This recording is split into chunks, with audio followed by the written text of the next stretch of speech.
ವೀಕ್ಷಕರೇ, ರಾಹು ಕೇತುವಿನ ಸ್ಥಾನ ಬದಲಾವಣೆಯಿಂದ ಯಾವ ರಾಶಿಯವರಿಗೆ ಯಾವ ರೀತಿಯಾದಂತಹ ಫಲ ಸಿಗುತ್ತೆ ಅನ್ನೋದನ್ನ ನಾವು ಪ್ರತಿಯೊಂದು ಸಂಚಿಕೆಯಲ್ಲೂ ಕೂಡ ಒಂದೊಂದು ರಾಶಿಯವರ ಬಗ್ಗೆ ನಾವು ತಿಳಿಸ್ಕೊಡ್ತಾ ಇದ್ವಿ. ಹಾಗೆ ಇವತ್ತಿನ ಸಂಚಿಕೆಯಲ್ಲಿ ಕನ್ಯಾ ರಾಶಿಯವರ ಸರದಿ ಒಂದು ರಾಹು ಕೇತುವಿನ ಸ್ಥಾನ ಬದಲಾವಣೆಯಿಂದ ಯಾವ ರೀತಿಯಾದಂತಹ ಫಲ ಅವರಿಗೆ ಸಿಗುತ್ತೆ ಅನ್ನುವಂಥದ್ರ ಬಗ್ಗೆ ಮಾಹಿತಿಯನ್ನು ತಿಳಿಸ್ಕೊಡ್ತೇವೆ.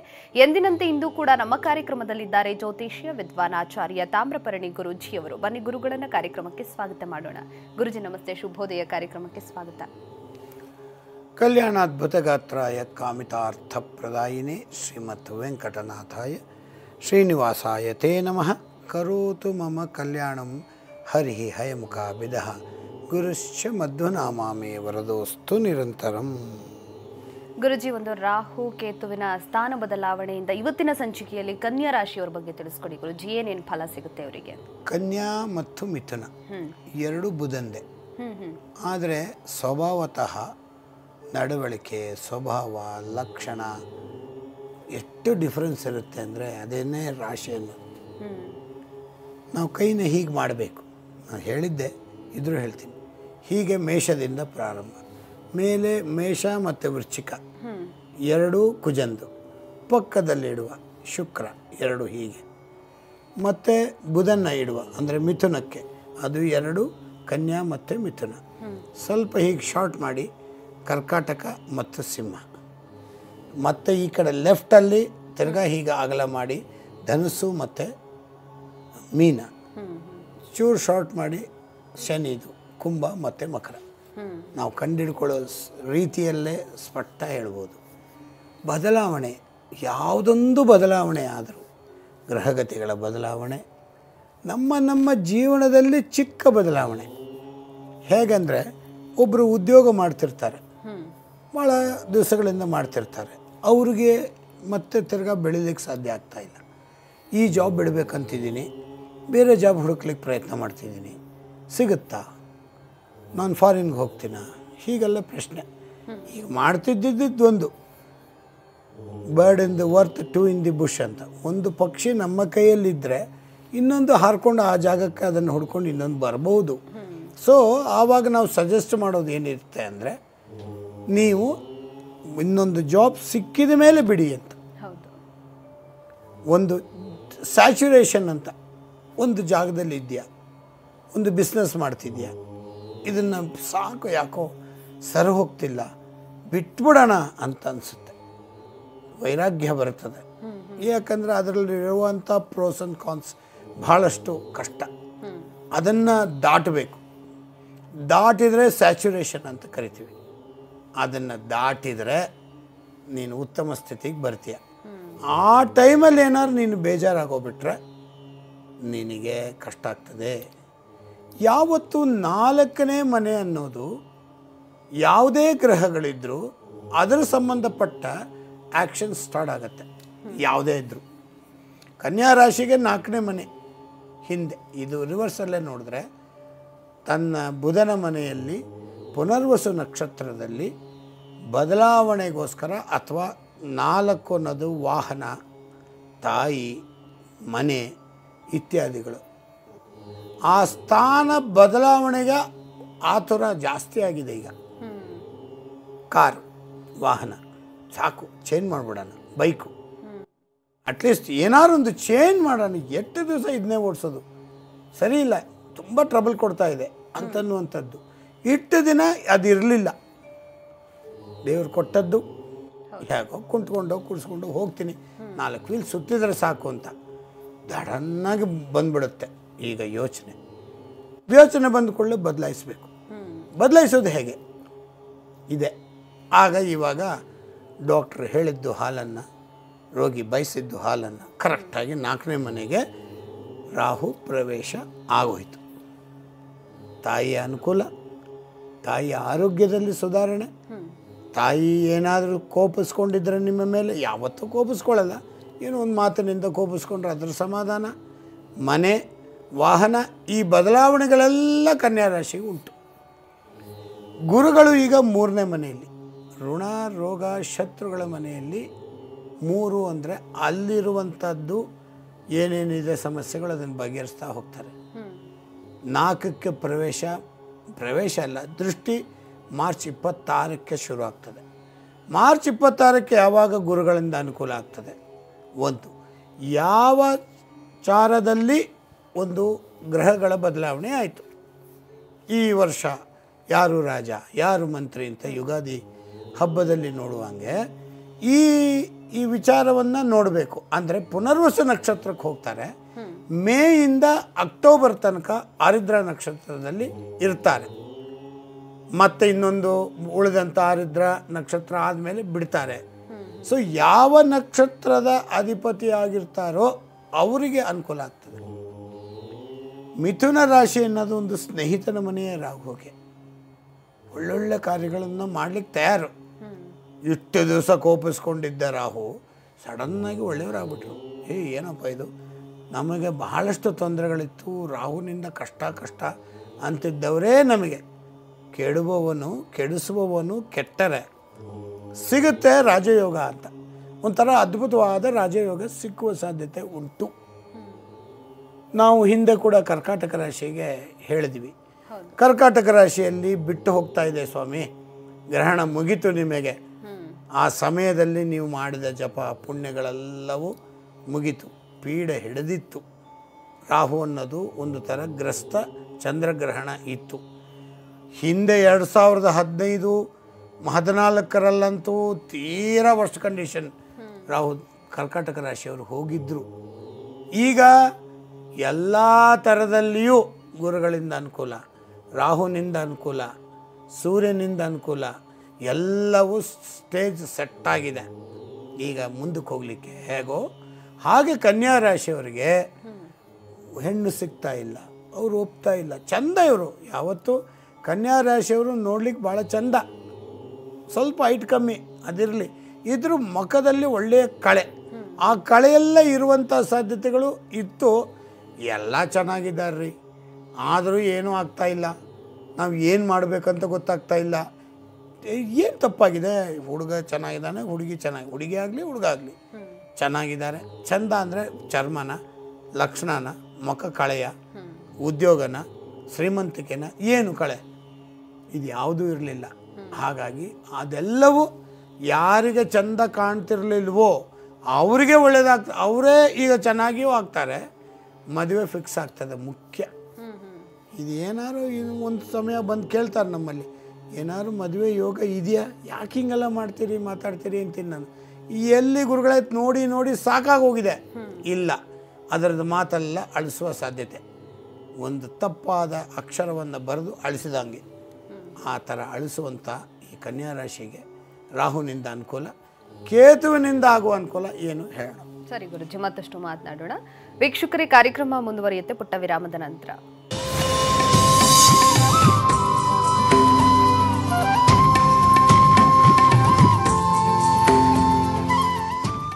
ವಿರಾಮದ ಬಳಿಕ ಕಾರ್ಯಕ್ರಮಕ್ಕೆ ಸ್ವಾಗತ. ಪವಿತ್ರ ಅಂತ ಬೆಂಗಳೂರಿಂದ ಕರೆ ಮಾಡಿದ್ದಾರೆ. ನಮಸ್ತೆ ಪವಿತ್ರ ಅವರೇ. ನಮಸ್ತೆ ಮೇಡಮ್. ಯಾರ ಬಗ್ಗೆ ಕೇಳಬೇಕಾಗಿತ್ತಮ್ಮ? ನಮ್ಮ ಮಗನ ಬಗ್ಗೆ ಕೇಳಬೇಕಾಗಿತ್ತು. ಜನ್ಮ ದಿನಾಂಕ ತಿಳಿಸಿ ಅವ್ರದ್ದು. 17/6/2017, ಶನಿವಾರ ಬೆಳಗ್ಗೆ 5:39ಕ್ಕೆ. ರಾಶಿ ನಕ್ಷತ್ರ? ಕುಂಭರಾಶಿ, ಪೂರ್ವಭಾದ್ರ ನಕ್ಷತ್ರ. ಮಾತನಾಡಿ ಗುರುಗಳಿದ್ದಾರೆ. ಹೇಳಿ. ನಮ್ಮ ಮಗ ತುಂಬಾ ಗಲಾಟೆ ಮಾಡ್ತಾರೆ, ಅವನ್ ಸ್ವಲ್ಪ ಭವಿಷ್ಯ ತಿಳ್ಕೊಬೇಕಾಗಿತ್ತು ಮುಂದೆ. ನನಗೆ ಗೊತ್ತಿರೋ ಹಾಗೆ ಈ ಕಾರ್ಯಕ್ರಮದಲ್ಲಿ 12 ವರ್ಷದ ತನಕ ಯಾವುದೇ ಮಕ್ಕಳಿಗೆ ನಾನು ದೇವ್ರ ಸಮಾನದ ಮಕ್ಕಳಿಗೆ ಜ್ಯೋತಿಷ್ಯ ಹೇಳೋದಿಲ್ಲ. ನೀವು ಗಲಾಟೆ ಮಾಡಿದ್ರೆ, ನಾನು ಗಲಾಟೆ ಮಾಡಿದ್ರೆ ಜನ ಒಪ್ತಾರಾ? ಮಗುನೇ ಗಲಾಟೆ ಮಾಡಬೇಕು. ಅತಿ ಆದ ಕಂಟ್ರೋಲೇ ಬರ್ತಾ ಇಲ್ಲ ಅಂದರೆ ಮಾತ್ರ. ಈಗ 1.5 ವರ್ಷವೂ ಆಗಿಲ್ಲ, ಮಾಡ್ತದವಪ್ಪ ಮಕ್ಕಳು. ಆಟ ಹಾಕಿದ್ರೆ ಫಸ್ಟೆಲ್ಲ ಮಾಡ್ತೇವೆ, ಹಂಗೇ ಸಮಾಧಾನ ಆಗ್ತದೆ. ಪುಷ್ಯರಾಗದ ಹರಳನ್ನು ಆದರೆ ಕುತ್ತಿಗೆಗೆ ಹಾಕಿ ಸ್ನಾನ ಮಾಡಬೇಕಾದ್ರೆ ಹಾಕಿ ಬಿಚ್ಚಿಡಿ, ದೀರ್ಘಾಯುಷ್ಯವಂತರಾಗಿರಲಿ ಅಂತ ನಾನು ಪ್ರಾರ್ಥನೆ ಮಾಡ್ತೀನಿ. ಧನ್ಯವಾದಗಳು ಮಾ ಕರೆ ಮಾಡಿದ್ದಕ್ಕೆ. ಭಾಗ್ಯಜ್ಯೋತಿ ಅಂತ ನಂಜನಗೂಡಿಂದ ಕರೆ ಮಾಡಿದ್ದಾರೆ. ನಮಸ್ತೆ. ನಮಸ್ತೆ ಮೇಡಮ್. ಯಾರ ಬಗ್ಗೆ ಕೇಳಬೇಕಾಗಿತ್ತು? ನಮ್ಮ ಬಗ್ಗೆನೇ ಕೇಳಬೇಕಾಗಿತ್ತು ಮೇಡಮ್. ಜನ್ಮ ದಿನಾಂಕ ತಿಳಿಸಿಮ್ಮ. 23/11/1976. ರಾಶಿ ನಕ್ಷತ್ರ? ಅದು ಧನುಸು ರಾಶಿ, ಮೂಲ ನಕ್ಷತ್ರ ಅಂತಿದೆ ಮೇಡಮ್. ಮಾತನಾಡಿ ಗುರುಗಳಿದ್ದಾರೆ. ಹೇಳಮ್ಮ. ಎಲ್ಲ ಮಲಗಿದ್ದಾರೆ, ನೀನು ಮಾತ್ರ ಎದ್ದು ಮಾತಾಡ್ತಾ ಇದ್ದೀನೋ? ಏನ್ ಮಾಡೋದು ಗುರುಜಿ, ನನ್ನ ಪರಿಸ್ಥಿತಿ ಆಗಿದೆ, ಮಾತಾಡ್ಲೇಬೇಕಲ್ಲ ಗುರುಜಿ. ಕೃಷ್ಣ ಅದಕ್ಕೆಲ್ಲಮ್ಮ ಜೋರಾಗಿ ಮಾತಾಡು, ಧೈರ್ಯದಿಂದ ಮಾತಾಡು. ಕಷ್ಟ ಬಂದಾಗ ತಾಳು, ಕಂಗಡದೆ ನೀ ತಾಳು. ನೆಟ್ಟ ಸಸಿ ಫಲ ಬರುವ ತನಕ ಶಾಂತಿ ತಾಳು. ಕಟ್ಟು ಬುತ್ತಿಯ ಮುನ್ನ ಉಣಲುಂಟು ತಾಳು. ತಾಳುವಿಕೆಯಿಂದ ತಪಸ್ಸೇ ಇಲ್ಲಂತೆ. ಏನು ಪ್ರಾಬ್ಲಮ್ ಹೇಳಮ್ಮ? ತುಂಬಾ ಸಾಲದ ಬಾಧೆ ಇದೆ ಗುರುಜಿ, ತಡ್ಕೊಳಕ್ಕಾಗ್ತೀನಿ. ಯಾವಾಗ ತೀರ್ಸ್ಬೇಕು, ಯಾವಾಗ ತೀರ್ಸಕ್ಕಾಗುತ್ತೆ ಅನ್ನೋದೇ ಒಂದು ದೊಡ್ಡ ಯೋಚನೆ ಆಗಿದೆ. ಮೊದ್ಲು ಪ್ರಜಾಲಯಕ್ಕೆ ಕಾಲ್ ಮಾಡಿದೆ ನಮ್ಗೆ. ಹಾಂ ನಿಮ್ ಕೈಲಿ ಎಷ್ಟು ದಿನ ಆಗುತ್ತೋ ಅಷ್ಟು ದಿನ ಒಂದು ಕೊಬ್ಬರಿ ಎಣ್ಣೆ ದೀಪ ಹಚ್ಚು ಅಂತ ಹೇಳಿದ್ರಿ. ದೇವ್ರ ಮುಂದೆ ಉತ್ತರ ದಿಕ್ಕಿಗೆ ಬತ್ತಿ ತಿರುಗಿಸಿ ಹಚ್ಚಿದೆಯಮ್ಮ? ಹಚ್ಚ ಗುರುಜಿ, ನನ್ನ ಕೈಲಿ ಆಗಷ್ಟು ದಿನ ಹಚ್ಚಿದೆ. ಸರಿ, ಬಟ್ ಈಗ ಸಾಲದವ್ರು ಒತ್ತಡ ತಡ್ಕೊಳಕ್ ಆಗ್ತಾ ಇಲ್ಲ. ಒಂದು ಇರಕ್ಕಾಗದೆ ಒಂದು ನಯಾ ಪೈಸಷ್ಟಾರು ಏನಾರು ಅದರಿಂದ ಉಪಯೋಗ ಬಿತ್ತವ? ಏನೂ ಇಲ್ಲ ಗುರುಜಿ, ಏನು ಸಾಲ ಆಗ್ತಾರೆ, ಎಲ್ಲೂ ನಂಗೆ ಸಹಾಯ ದೊರಕ್ತಾ ಇಲ್ಲ. ಹಾಗಲ್ಲಮ್ಮ, ನೋಡಿ ಸಹಾಯದಿಂದ ಸಾಲ ತೀರ್ಸೋಕ್ಕಾಗಲ್ಲ. ನಮ್ಮದು ಅಂತ ಏನಾದರೂ ಆಸ್ತಿ ಬುಸ್ತಿ ಬಂಗಾರ ಬೆಳ್ಳಿ ಒಡವೆ ಏನಾದರೂ ಇದ್ದರದೆಲ್ಲ ಆಪತ್ತು ದನಗಳು ಅಂತ ಹೆಸರು. ಮಾನಹೀನನಾಗಿ ಬಾಳುವ ಮನುಜನೇತಕ್ಕೆ ಅಂತ ಅವೆಲ್ಲ ಹೋದರೂ ಚಿಂತೆ ಇಲ್ಲ. ಸಾಲ ಆಗೋಯ್ತು ರಾಂಗ್ ಪ್ಲ್ಯಾನಿಂಗಿಂದ, ದಶಾಭುಕ್ತಿಯಿಂದ, ಅಂತರ ದಶಾಭುಕ್ತಿಯಿಂದ ಆಗೋಯ್ತು. ಅದನ್ನು ತೀರಿಸುವ ಬಗ್ಗೆ ಹೇಗೆ ಅಂತ, ಇರೋದನ್ನು ನಾನು ಈ ಆಸ್ತಿ ಕೊಡಲ್ಲ, ಈ ಒಡವೆ ನಾನು ಕೊಡಲ್ಲ, ಆ ಥರ ಗಲಾಟೆಗಳು ಯಾವುದೂ ಬೇಡ. ಕೊಟ್ಟು ಇರೋದರಲ್ಲಿ ಸಮಾಧಾನವಾಗಿ ಕೊಟ್ಟು ಅದನ್ನು ತೀರಿಸಿ, ಬಾಳೆ ಗಿಡದ ಕೆಳಗಡೆ ಶುಕ್ರವಾರದ ದಿವಸ ತುಪ್ಪದ ದೀಪವನ್ನು ಹಚ್ಚಿ ಬಿಳಿ ಕಲ್ಸಕ್ಕರೆ ಹಾಕಿ. ಧೈರ್ಯ ಸರ್ವತ್ರ ಸಾಧನ. ನಾ ಯಾರಿಗೂ ನೀವು ತಿಂದುಬಿಡಬೇಕು, ಕೊಟ್ಬಿಡ್ಬೇಕು, ಕೊಡೋಕ್ಕಾಗಲ್ಲ ಅಂತ ಹೇಳ್ತಿಲ್ಲ. ಸಮಯ ಸಂದರ್ಭ ಒದಗ್ತಿಲ್ಲ. ದೇವರಿದ್ದಾನೆ. ನಿಮ್ಮ ನಂಜನಗೂಡಿನ ಶ್ರೀಕಂಠೇಶ್ವರ ಅದ್ಭುತವಾದಂಥ ನೆನೆಸಿದ ಕಾರ್ಯ ನಡೆಯುತ್ತೆ. ಅಲ್ಲಿ ದಿನನಿತ್ಯವೂ ಹತ್ತಿರ ಇದ್ದರೆ ಹೋಗಿ ಪ್ರಾರ್ಥನೆ ಮಾಡ್ಕೊಂಬನ್ನಿ, ಒಳ್ಳೆಯದಾಗ್ತದೆ. ಧನ್ಯವಾದಗಳು ಮಾ ಕರೆ ಮಾಡಿದ್ದಕ್ಕೆ. ಸುಜಾತ ಅಂತ ಬೆಂಗಳೂರಿಂದ ಕರೆ ಮಾಡಿದ್ದಾರೆ. ನಮಸ್ತೆ. ನಮಸ್ತೆ ಸುಜಾತ ಅವರೇ. ನಮಸ್ಕಾರ ಮೇಡಮ್. ಯಾರ ಬಗ್ಗೆ ಕೇಳಬೇಕಾಗಿತ್ತಮ್ಮ? ಮೇಡಮ್ ನನ್ನ ಮಗನ ಬಗ್ಗೆ. ಜನ್ಮ ದಿನಾಂಕ ತಿಳಿಸಿ ಅವ್ರದ್ದು. ಅವನದು 22 ಬೆಳಗಿನ ಜಾವ 10 1993. ರಾಶಿ ನಕ್ಷತ್ರ? ಒಂದು ರಾಶಿ ನಕ್ಷತ್ರ ಗೊತ್ತಿಲ್ಲ. ಧನುಸ್ ರಾಶಿ ಪೂರ್ವ ಉತ್ತರಾಷಾಢ ಅಂತ ಹೇಳಿದ್ರು. ಮಾತನಾಡಿ ಗುರುಗಳಿದ್ದಾರೆ. ಹಾಂ ಹೇಳಿ.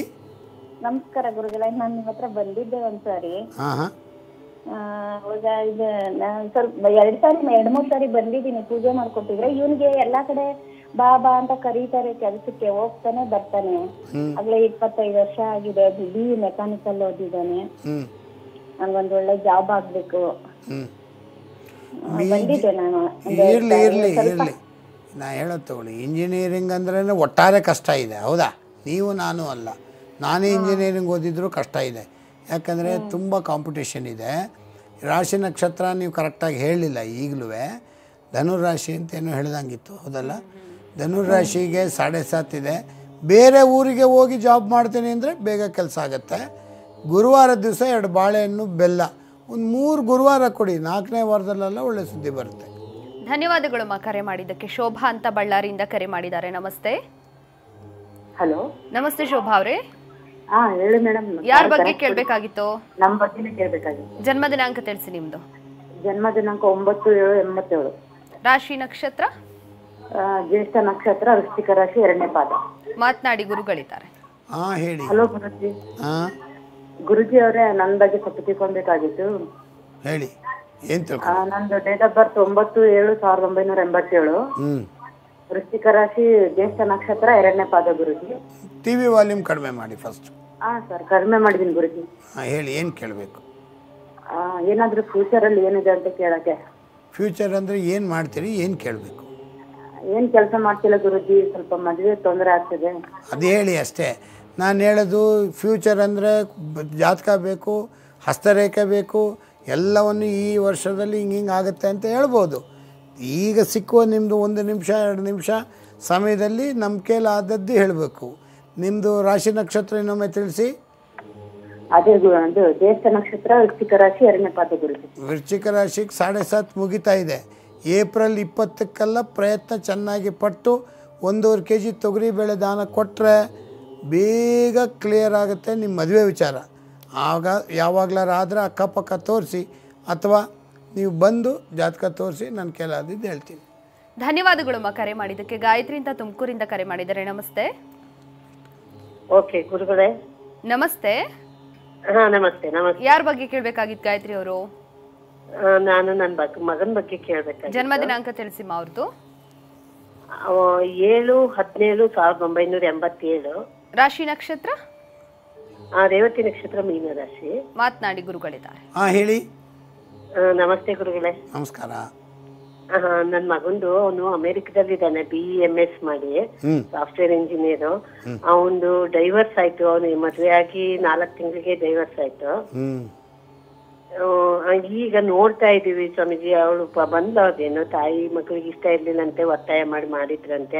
4 ತಿಂಗಳು ಇಟ್ಟು ಬಂದು ಮುಗಿದೋದ ಮಾತಿಗೆ ಮತ್ತೆ ತಿರ್ಗಾ ಅದಕ್ಕೆ ಬಣ್ಣ ಹಚ್ಚೋದು ಬೇಡ. ಈಗ ಏನಾಗ್ಬೇಕು ಅಷ್ಟು ಮಾತ್ರ ಮಾತಾಡೋಣ ಅಲ್ವಾ? ಯಾವಾಗ ಮದುವೆ ಬಲ ಕೂಡ್ ಬರುತ್ತೆ? ಈಗ ಕೂಡ್ ಬಂದಿದೆ, ಪ್ರಯತ್ನ ಪಟ್ರೆ ಆಗ್ತದೆ. ಈಗ ಮೀನರಾಶಿಗೆ ಟೈಮ್ ಚೆನ್ನಾಗಿದೆ. ಮೇ ಒಳಗಡೆ ಮದುವೆ ಫಿಕ್ಸ್ ಆಗ್ತದೆ. ವೈಶಾಖ ಮಾಸದಲ್ಲಿ ಪ್ರಯತ್ನಗಳು ಚೆನ್ನಾಗಿರಬೇಕು. ಒಂದು ಪುಷ್ಪರಾಗದ ಹರಳನ್ನು ಹಾಕೋಬೇಕು. ಸಿನ್ಸಿಯರಾಗಿ ರಾಯರ ಪ್ರಾರ್ಥನೆ ಅಥವಾ ನಿಮ್ಮ ಗುರುಗಳ ಪ್ರಾರ್ಥನೆ ಮಾಡಿದ್ರೆ ಮೇನಲ್ಲಿ 20-22 ಒಳ್ಳೆ ಸುದ್ದಿ ಬರುತ್ತೆ. ಧನ್ಯವಾದಗಳು ಮಾ ಕರೆ ಮಾಡಿದ್ದಕ್ಕೆ. ವೀಕ್ಷಕರೇ, ನಿಮಗೂ ಕೂಡ ಸಮಸ್ಯೆಗಳಿದ್ದಲ್ಲಿ ಗುರೂಜಿಯವರನ್ನ ನೇರವಾಗಿ ಭೇಟಿಯಾಗಬಹುದು. ನಿಮ್ಮ ಟಿವಿ ಸ್ಕ್ರೀನಲ್ಲಿ ನಂಬರ್ ಡಿಸ್ಪ್ಲೇ ಆಗ್ತಿದೆ. ನಂಬರ್ಗೆ ಕರೆ ಮಾಡಿ ಅಪಾಯಿಂಟ್ಮೆಂಟ್ ತಗೊಂಡು ಗುರುಗಳನ್ನ ನೇರವಾಗಿ ಭೇಟಿಯಾಗಿ ಅಂತ ಹೇಳ್ತಾ ಕಾರ್ಯಕ್ರಮದಲ್ಲಿ ಮತ್ತೊಂದು ಪುಟ್ಟ ವಿರಾಮ.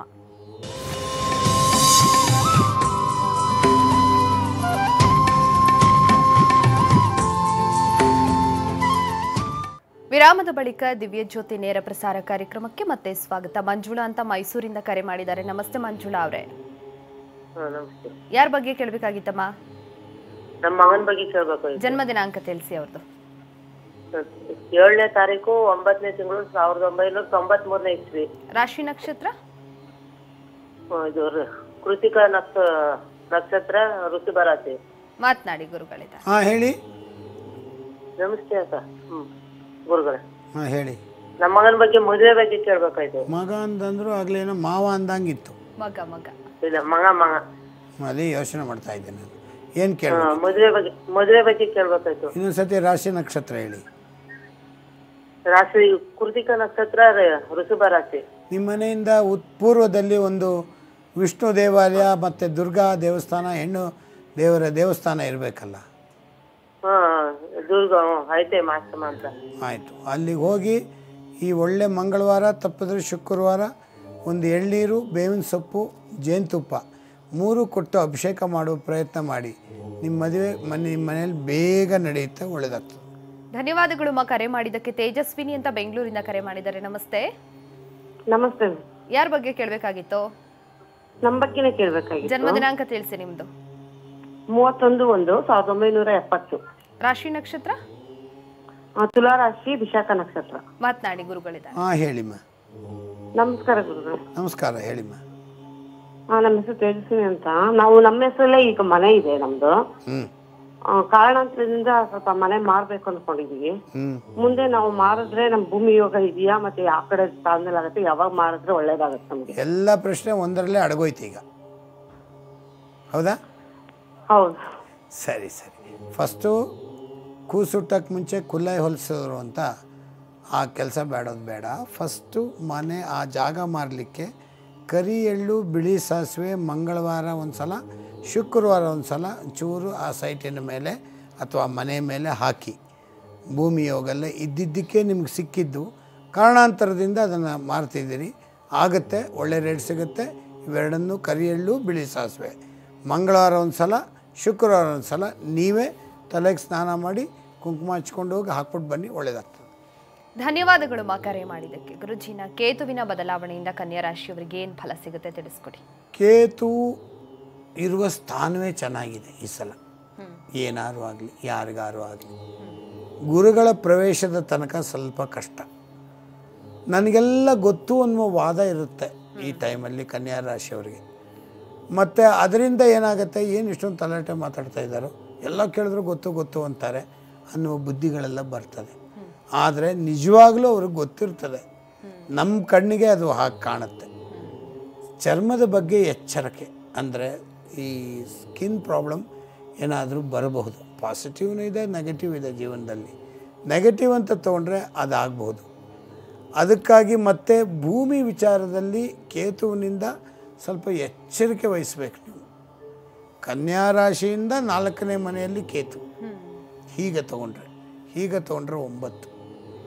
ಮತ್ತು ಅಲ್ಲಿರುವ ಸ್ಥಳದಲ್ಲಿ 9 ಅಂದರೆ ಭಾಗ್ಯ. ಮೊದಲೇ ಗುರು ಕೇತು ಕಾಂಬಿನೇಷನ್ ಒಳ್ಳೆಯ ಕಾನ್ಸೆಪ್ಟು, ಬಟ್ ಇದರಲ್ಲಿ ಸ್ವಲ್ಪ ನಿಧಾನಿಸಿ ಯಾವುದನ್ನು ಯೋಚನೆ ಮಾಡಿ ದೊಡ್ಡವರು, ಹಿರಿಯರ, ಗುರುಗಳ, ತಂದೆ ತಾಯಿಗಳ, ಚಿಕ್ಕವರಾದರೆ ಕೇಳಿ ಒಂದು ಸಲ ಸಲಹೆ ಪಡೆದು ಕಾರ್ಯ ಮಾಡಿ.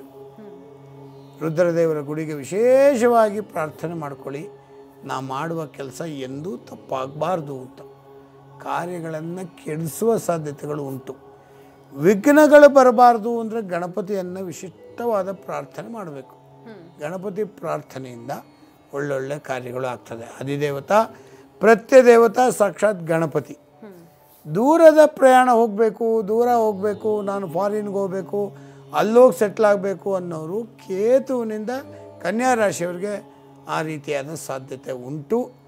ವೆಸ್ಟರ್ನ್ ಕಂಟ್ರೀಸ್ ಅಂತ ಕರಿತೀರಲ್ಲ, ಆ ವೆಸ್ಟರ್ನ್ ಕಂಟ್ರೀಸ್ಗೆ ಹೋಗುವ ಸಾಧ್ಯತೆಗಳು ಜಾಸ್ತಿ ಇದೆ.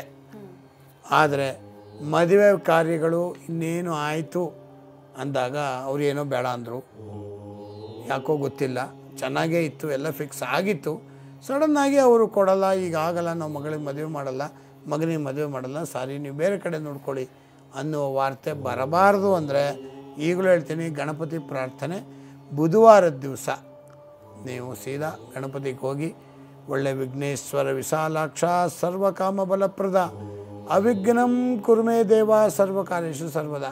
ಗಣಪತಿಯನ್ನು ಕೇತುಗೋಸ್ಕರ ಗಟ್ಟಿಗೆ ಹಿಡ್ಕೊಳ್ಳಿ, ಒಳ್ಳೆಯದಾಗ್ತದೆ. ಆರೋಗ್ಯ, ಆಯುಷ್ಯ, ಐಶ್ವರ್ಯ, ಜ್ಞಾನ, ಬುದ್ಧಿ, ತಡವಾದ ಕಾರ್ಯ, ಮದುವೆ. ಇನ್ನು ಮಕ್ಕಳ ವಿಚಾರಕ್ಕೆ ಬರುವ, ಈ ಮೇನಿಂದ ಆಗಸ್ಟ್ ಒಳಗಡೆ ಫಿಕ್ಸ್ ಆಗುವ ಸಾಧ್ಯತೆ, ಅಂದರೆ ಈ ಮಗುಗೆ ಒಳ್ಳೆ ಕನ್ಫರ್ಮೇಷನ್ ಸಿಕ್ಕುವ ಸಾಧ್ಯತೆಗಳು ಉಂಟು. ಸ್ವಯಂಕೃತ ಅಪರಾಧ ಮಾಡಿದವರಿಗೆ ಅಲ್ಲ, ನನಗೆ ಬೇಡ, ನಾನು ನನ್ನೇ ಸಾಕೋಕ್ಕೆ ಗತಿ ಇಲ್ಲ, ಇನ್ನು ಹೇಗೆ ನಾನು ಮಗುವನ್ನು ಸಾಕ್ತೀನಿ, ಅದಕ್ಕೋಸ್ಕರ ನಾವು ಆರಾಮಾಗಿದ್ದೀವಿ, ಸ್ವಲ್ಪ ದಿನ ಹೋಗಲಿ, 2 ವರ್ಷ ಹೋಗಲಿ ಅಂದರೆ ಆವತ್ತಿನ ಗ್ರಹಗತಿಗಳ ಲಕ್ಷಣ ಹೆಂಗೆ? ಈ ಮಗು ಅನ್ನೋದು ಒಂದು ವರ, ಅದು ದೇವರು ಕೊಡುವ ವರ. ಬಂದಾಗ ಕಣ್ಣು ಮುಚ್ಕೊಂಡು 2 ಕೈಯನ್ನು ಒಡ್ಡಿ ತೊಗೋಬೇಕಂತೆ. ಅದಕ್ಕಾಗಿ ಹೆಣ್ಣು ಮಕ್ಕಳಿಗೆ ಸರ್ಗು, ಈಗ ಸರ್ಗೆ ಇಲ್ಲ ಬಿಡಿ, ಆ ಥರ ಕೇಳಬೇಕು. ಕೇಳಿದ್ರೆ ಸಿಕ್ಕುವ ಸಾಧ್ಯತೆಗಳು ಬಹಳವಾಗಿದೆ. ಆ ಥರ ಕೇಳಿ ನಿಮಗೆ ಆಮೇಲೆಲ್ಲ ಆದ ಮೇಲೆ ಕೇಳಿದ್ರೆ ಆಗೋದಿಲ್ಲ. ಕನ್ಯಾ ರಾಶಿಯವರು ಈ ವರ್ಷ ಪ್ಲ್ಯಾನ್ ಮಾಡದೇ ಇದ್ದರೆ ಪ್ಲ್ಯಾನ್ ಮಾಡಿ, ಒಳ್ಳೆಯದಾಗಲಿ, ದೇವರ ಅನುಕೂಲ ಆಗಲಿ, ನಿಮ್ಮ ವಂಶ ಬೆಳೀಲಿ, ನೀವು ಆ ಮಗುವಿನ ಮಾತು, ಆ ಮಗುವಿನ ಆಟ ನೋಡಿ ನೀವು ಸಂತೋಷ ಪಡುವಂಥ ಒಂದು ಅದ್ಭುತವಾದ ವಿಚಾರಗಳು ನಡೀತದೆ. ಅದಕ್ಕೆ ಕೇತು ಅನುಕೂಲ. ಈ ವರ್ಷ ಕನ್ಯಾ ರಾಶಿಗೆ ಕುಟುಂಬ ಸ್ಥಾನ ಅನ್ನುವಂಥದ್ದಕ್ಕೆ ಒಳ್ಳೆಯದನ್ನು ಮಾಡ್ತಾರೆ. ಗುರುಗಳ ಬದಲಾವಣೆ ಬೇರೆ ಇದೆ, ಅದರಿಂದನೂ ಒಳ್ಳೆಯದಾಗ್ತದೆ. ಏನು ಚಿಂತೆ ಇಲ್ಲ, ದೇವರ ಅನುಕೂಲ ನಿಮ್ಮ ಮೇಲೆ ಸದಾ ಇರಲಿ. ಗಣಪತಿ ಪ್ರಾರ್ಥನೆ, ದುರ್ಗಾ ಪ್ರಾರ್ಥನೆ ಮಾಡಿ ಒಳ್ಳೆಯದಾಗ್ತದೆ. ಸರಿ ಗುರುಜಿ, ಯಾವ ಶ್ಲೋಕ ತಿಳಿಸ್ಕೊಡ್ತಾ ಇದ್ದೀರಾ? ನಾವು ದಧಿವಾಮನ ಸ್ತೋತ್ರ ಅಂತ ವಾಮನನ ಪ್ರಾರ್ಥನೆ, ಮೊಸರು ಅನ್ನದ ನೈವೇದ್ಯ ಮಾಡಿ ಈ ಶ್ಲೋಕ ಹೇಳಿದ್ರೆ ಮನೆಯಲ್ಲಿ ಒಳ್ಳೊಳ್ಳೆ ಸುದ್ದಿಗಳು ಬರ್ತದೆ. ಈ ಬೇಸಿಗೆಗೆ ಒಳ್ಳೆಯದಾಗಲಿ. ಅದಕ್ಕಾಗಿ ಶ್ಲೋಕ ನೋಡೋಣ ಬನ್ನಿ.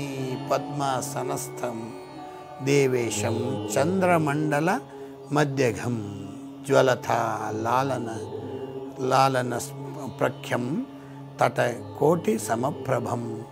ಎಂಥ ಅದ್ಭುತವಾದಂಥ ಶ್ಲೋಕ ಅಂದರೆ, ಮನೆಯಲ್ಲಿ ಮಕ್ಕಳಾಗಲಿಕ್ಕೆ ಈ ದಧಿವಾಮನ ಸ್ತೋತ್ರ ಪುಟ್ಟ ಮಕ್ಕಳಿಗೆ ಮೊಸರನ್ನು ತಿನ್ನಿಸ್ಬೇಕಂತೆ, ಮೊಸರನ್ನು ಕೊಡಬೇಕಂತೆ, ಅಷ್ಟು ಚಂದ ಮಾಡಬೇಕಂತೆ. ಅದನ್ನು ದೇವರಿಗೆ ನೈವೇದ್ಯ ಮಾಡಿ ಮತ್ತೊಬ್ಬರಿಗೆ ಹಂಚೋದ್ರಿಂದ ಅದು ಎಷ್ಟು ಸುಂದರವೋ ಅಮೃತ ಆ ರೀತಿಯಾಗಿ ನಿಮ್ಮ ಮನೆಯಲ್ಲೂ ಆಗ್ತದೆ. ಸರಿ ಗುರುಜಿ, ಇಷ್ಟು ಕಾರ್ಯಕ್ರಮದಲ್ಲಿ ಸಾಕಷ್ಟು ಮಾಹಿತಿನ ತಿಳಿಸ್ಕೊಟ್ರೆ ಧನ್ಯವಾದಗಳು. ಸರ್ವೇ ಜನಾಃ ಸುಖಿನೋ ಭವಂತು, ಸಮಸ್ತ ಸನ್ಮಂಗಳಾನಿ ಭವಂತು. ವೀಕ್ಷಕರೇ, ಇದಾಗಿತ್ತು ಇವತ್ತಿನ ದಿವ್ಯ ಜ್ಯೋತಿ ನೇರ ಪ್ರಸಾರ ಕಾರ್ಯಕ್ರಮ. ಮುಂದಿನ ಸಂಚಿಕೆಯಲ್ಲಿ ಮತ್ತೆ ಭೇಟಿಯಾಗೋಣ. ನೋಡ್ತಾ ಇರಿ ಸರಳ ಜೀವನ, ಇದು ಮನುಕುಲದ ಒಳಿತಿಗಾಗಿ.